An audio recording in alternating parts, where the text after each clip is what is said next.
Tayo naman Hindi tuloy. nakahiga ka na ba? So ayan mga ka-MJ, at nagpakuha si ate ng tungkod. Kasi napakadulas ng, parang, ang nipis naman te, ang bigat mo. Try mo nga. Kaya ba? Kuha natin ulit. May guide lang. Ano, akala mo lang ano, pero may guide lang naman matibay. to sa ahas. Oh, okay na. Husto na tay. Husto na. Okay na to. Meron Okay daw. na. Yun lang. Bye-bye. Bye! Dito na Balik kami. na lang kami dito ha. Mangan ka ng mangan. Paan ka magpagutom. Paan ka malungkot. Paan ka malungkot. Papasyal Paan na ka eh. malabak. Ha? Happy? Happy. Happy daw. Bye. Bye-bye. Bye-bye. Tuwang-tuwa, nakausok eh. Ito yung anong kutsilyo na baka mahulog. Hawak mo yung kutsilyo. Ay, hindi ko sila. Meron dyan. Hindi ko alam ngayon kung ano. Bye-bye po, Tate Romy. Bye. Ha? Wapo. Bye-bye. Tatay. So, ganyan siya. Parang hindi tumitingin pag aalis kami. Bye-bye po. Siyempre, malungkot na naman si Tate Romy. Siya naman mag-isa dito. Oras na ko eh. Time check, 7:53 ng gabi. 7:53. Sige, tay. Bye-bye po. Ayan po mga ka-MJ. Thanks God dahil nabutan natin si Tate Romy. At masaya tayo dahil nakita naman natin siyang masaya ngayong araw. Mula kanina umaga hanggang ngayong gabi. No? Yun ang ano natin, kasiyahan din na nakikita natin yung mga tinutulungan natin na Masaya. masaya. Na-appreciate nila yung Yes. pagpunta natin ko eh, di ba? Lalo na kanina nung kumain kami, nag-grocery, talagang hindi man nakakapagsalita ng maayos si Tate Romy na ganun. Pero sa aksyon niya, talagang nakikita natin yung kasiyahan niya. Parang may ano dyan. Sino ko eh? May ano naman dyan. Parang naghahanap ng ano. Ayan. May kasama tayong tour guide. Buti na lang mga ka-MJ, meron kaming tour guide. Ando sa unahan.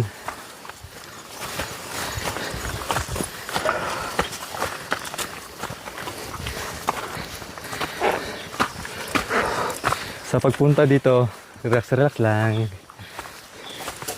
Pagbalik sa taas, video challenging. Madulas, matarik yung daan. Just like. Akin na magdala. Para may ilaw ka. Yung payang ko yun kay. Alam niyo po yung nadaanan namin dito last time. Yung ilang hakbang na lang ay ahas na. Pag tuwing daan namin dito talagang binabantayan namin. Nakaka-trauma. Parang tatay yung balahibo mo. Lalo na pag ganito tag-ulan. Tsaka masukal ngayon, di nalinisan yung daan. Hindi mo makikita yung ano. Hakbangan lalo dun sa ano. Kaya ito ang buhay namin, no? Sakripisyo talaga. Hindi natin alam. Grabe yung travel namin. Ilang oras bago makarating sa pupuntahan namin. Tapos yung lalakaran mo. Malayo Delikado din. No? Malayo, delikado. Lahat na. Andyan na lahat, kaya pray lang natin. Before tayo alis sa ating mission ay magdasal lang. Yan. Naway makawitan ng ligtas sa bahay.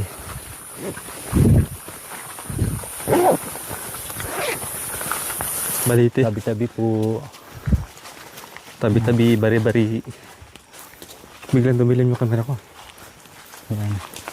Tabi-tabi po. Daan tayo ngayon mga ka-MG sa Baliti. Kilala na dito, lagi dumadaan. Doon sa probinsya namin. Lahat ng Baliti ay may kanya-kanyang kwento. Pag dumaan ka, siguradong nakatayo ang balahibo mo. Yung sa atin ganun, laki no? Iba't ibang kwento ng mga Baliti doon. Malalaki. Kaya pag ginabi kami doon, pag doon kami dodaan, talagang paripas talaga yung takbo mo.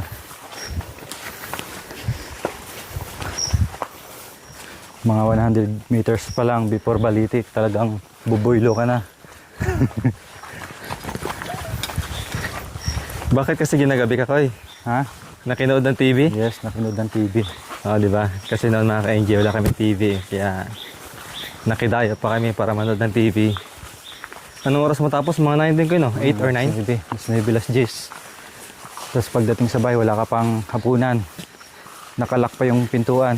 Kasi alas 6 dapat, nasa bahay na. Hindi, naalala ko doon yung kabayan. Papa nila.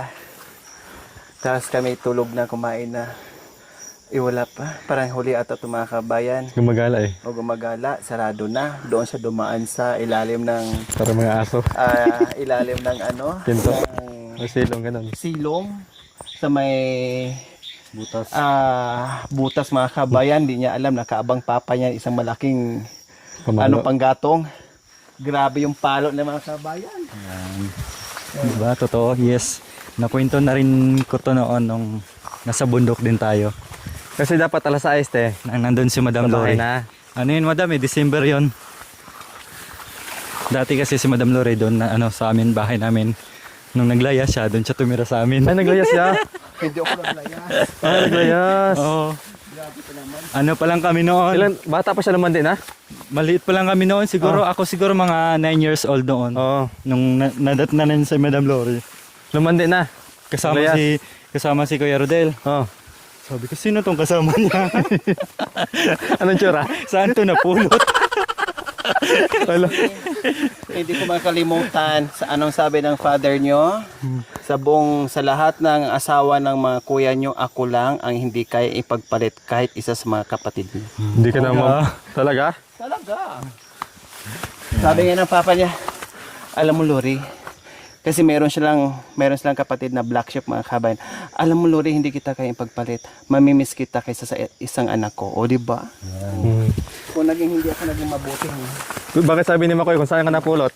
Ganun siya, sa totoo mga MJ, ganun siya kamahal ang Parents namin. no? Tanggap na tanggap si Madam Lori. Kailang bata pa ako noon, mga 9 years old siguro. Oh. Nung Pag pinapalo sila, saksi ako mga kabayan, grabe pumalo ang tati nila. Nasa heavy na ngayon, dalaw sila mag-asawa. Grabe pumalo. Bali ang kahoy, Ako nga eh, ako na magsasabi, tay tama na. Kasi pag once na Simulan. mga kabayan, wala nang kontrol, ganun talaga. Lalo pag umiyak ko eh. Talaga, as in talaga, masugatan. Kasi masugatan, bahala ka. ganun yung papa namin na mamalo. Pero hindi kami nagtanim ng sama ng loob. Kumbaga, Disiplina. baliwala lang sa amin yung palo niya. Kasi ako naman, di ako nagpapalo. Pag may nakita akong puwera lang corner talaga, kagaya nung nakwento ni Madam Lori kanina nung month of December yon, no? Nung nauwi ako ng anong oras na. So nandun sila sa taas natutulog. Ako rin, hindi ako nagpapahuli. Umuwi ako ng gabi na, di ba? Tulog na. Kaya lang nung first meet natin kay Ate Lori, Oh. nagulat talaga kami. Bakit? Kala ko naligaw. Wala tayo. Naligaw Pero ka ganun na siya kalab ng parents namin. Ayan. Parents namin, mama tsaka papa. Yes. Kaya nung nagkadatong si Madam Lori, pinasyal niya yung mama namin sa Manila ng ilang beses. Kaya lang, hindi na nakayanan ng father namin kasi maagang pumanaw. Ganun pa man, mula nung nagkasakit yung father namin, mga ka-MJ, si Madam Lori po yung nag-asikaso. No, lahat ng Mga kailangan. mali-malitan niyang pera ay Labas niya? Oo, ay naging zero para lang ma-resolve yung sakit ni yung father namin. Kaya nga sabi ng doktor, ano yung sabi, Madam? Kahit magbinta ng kalabaw. Pinarangka ko ng doktor, pero pinsan ko rin po mga kabayan. Sabi niya, alam mo insan, kahit marami ka ng pera o marami kang kalabaw, hindi kaya na ng father-in-law mo. Wala talaga. Pero, kahit papaano mga kabayan, nadugtungan pa rin kasi ang gamot niya, more or less 6,000 every month para lang talaga lumakas at madugtungan yung buhay niya. Nakayanan sa 5,000, 6,000 a month, hindi po talaga nakayanan sa buhay niya. Katawan Talagang bumigay na, hindi kakayanin. Kasi may taning na. May taning po kasi mga kabayan. Anong tawag na tayo? Parang Ganun po ka supportive si Madam Lori sa amin, no? Nung dumating siya sa amin. Sa papa tsaka Ano yung sa mama 2000 natin, yun, Koy? te? 2007. Nagkasakit yung father namin mga 2008 or 2009. Namatay. Hanggat namatay, siya po yung nag-asikaso. No? Noon pa man, ewan ko bakit may dala-dala siyang malita. Lagi no? Nakakulay orange yun, naalala ko kahit 9 years old pa lang ako Hindi, noon. nagalayas kasi Koy. Ha? Nagalayas. Ganun pag galayas. Oo. Kaya, Kaya maling tayo, kaya mali-malita ang dalang ano. Probinsyano. Nakamalita kasi ako mga kabayan. Pagkakala ko, pera niyan, 50 mil lang. Pero malaki na yun, ha? ano na? Koy, Ha? probinsyana pero malita na. Yes. Uy, ate, sa panahon ng 2007, Artista ka nun? 2006, meron na akong dalang 50 mil na nakatabi lang ha. O, saan ka niyan? Bukod pa yun sa bangko, madam. Bukod pa sa bangko na kahit kunti, meron. Sana all. Yan. So, hindi lang yun, no? Mula nung nagkasakit yung father namin and then, Pati sa mother natin. hindi. Pinasok pa niya dun sa mga madre. Ayaw dun sa, sa Para Bacolod. lang mabigyan ng mahabang buhay ba. Kaya lang, yun nga, gaya na sabi ng doktor, kahit ilang magbinta ka pa ng ilang kalabaw, hindi na talaga May kakayanin. tanay na kasi kaya. Kaya yun, 2009, 2008 namatay?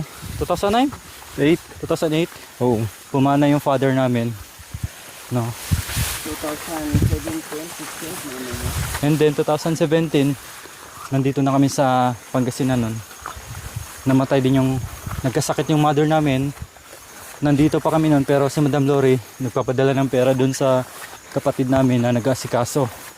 No, pinadala sa hospital and then bukod pa dun, umuwi pa po kami ng probinsya para masikaso namin ng maayos. Pero ganun din mangyari, komplikasyon.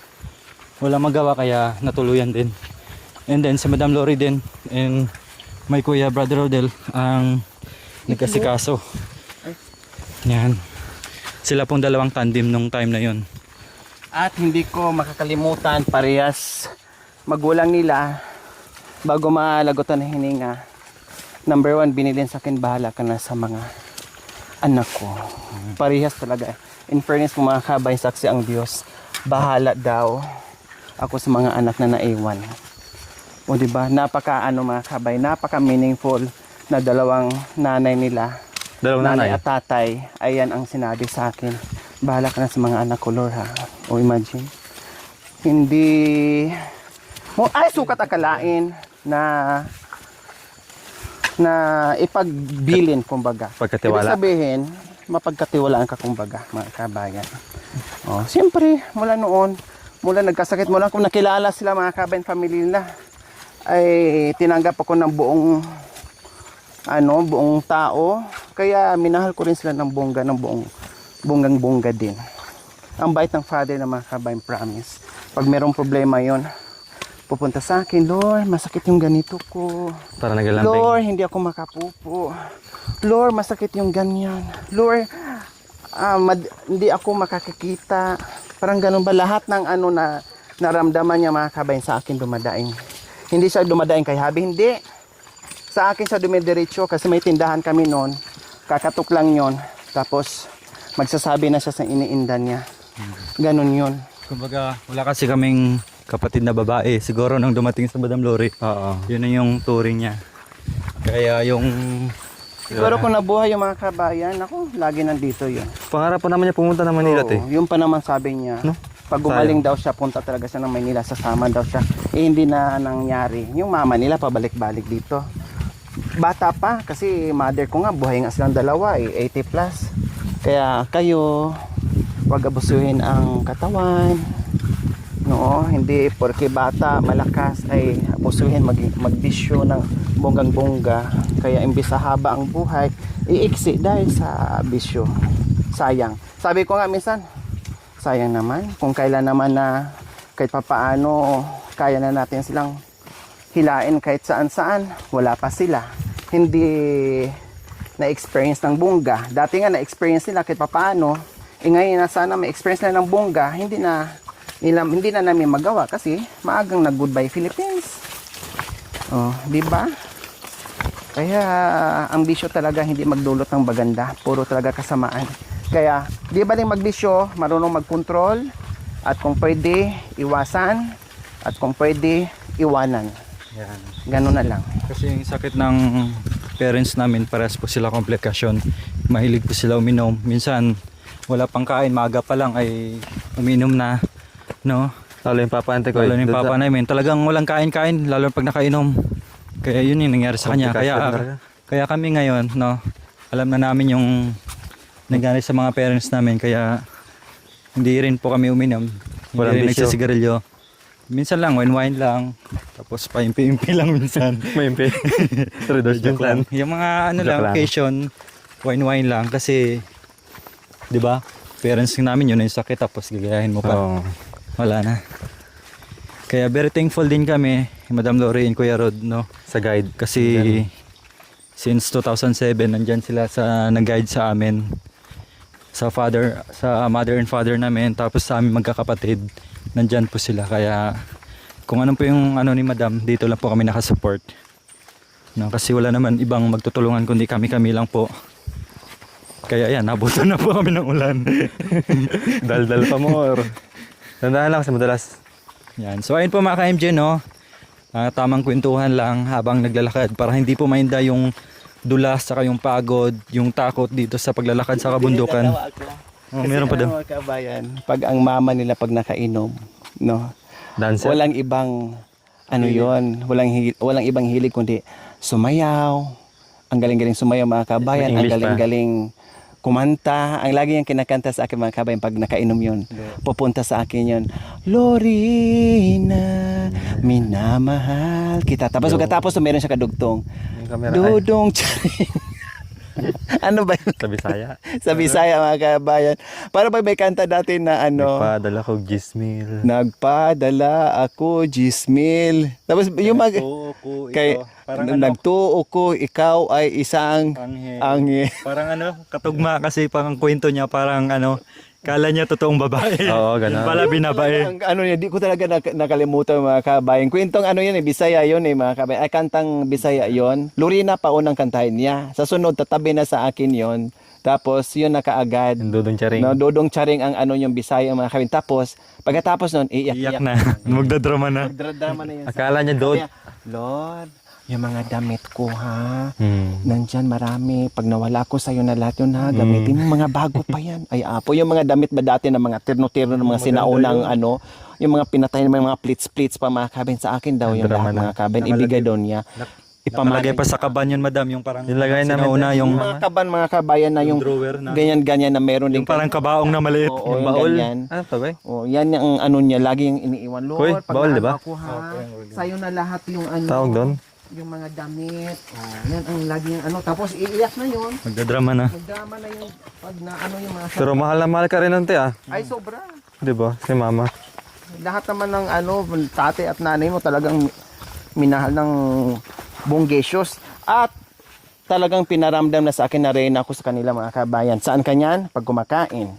Pag nagluluto yon, sandukan ako kaagad ng kanin. Nakasipirit eh. Nakasipirit ka agad. Ang baso ko, sipirit. Ang Pinggan. ulam ko, bago sila kakain lahat, marami sa mga kabay na, bago sila kakain lahat, nakasipirit na yung ulam namin, nakatakip na para sa amin dalaw ni Habi. Lahat ng bagay doon mga kabay, kung anong meron makain nila, nakasipirit lagi yon.